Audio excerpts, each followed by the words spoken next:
Health news మీకోసం.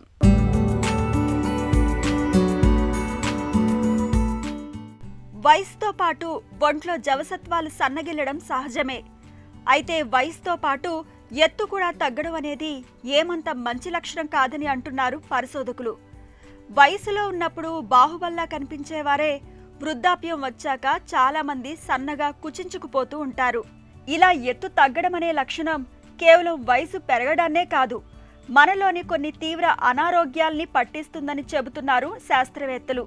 అమెరికాలోని Harvard medical స్కూల్కు చెందిన పరిశోధకులు వయసుతో పాటు ఎత్తు తగ్గడం పైన పరిశోధన చేశారు.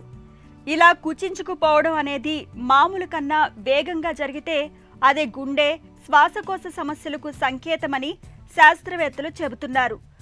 మనుషులు 70 ఏళ్లు వచ్చేసరికి వాళ్ళు ఉన్న ఎత్తు కన్నా 3 అంగుళాల వరకు కుచించుకుపోతారు. ఎముకల మధ్య ఉండే కార్టిలేజ్ పల్చబడడం, కండరాల సాంద్రత తగ్గడం ఇందుకు కారణాలుగా చెప్పుకోవచ్చు.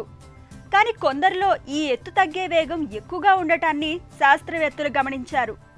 కొంతమంది 60 ఏళ్ల వయసుకే 3-4 అంగుళాలు తగ్గడాన్ని సైతం గమనించారు.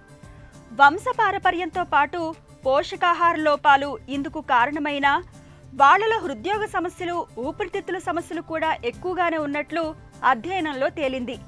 కాబట్టి వయసు పైబడుతున్న కొద్దీ ఎత్తు తగ్గుతుంటే వయసు అయిపోతుందని సరిపెట్టుకోకుండా ఎప్పటికప్పుడు తగిన ముందస్తు పరీక్షల్ని చేయించుకుంటూ ఆరోగ్యపరంగా తగిన జాగ్రత్తలు తీసుకోవాలని పరిశోధకులు సూచిస్తున్నారు.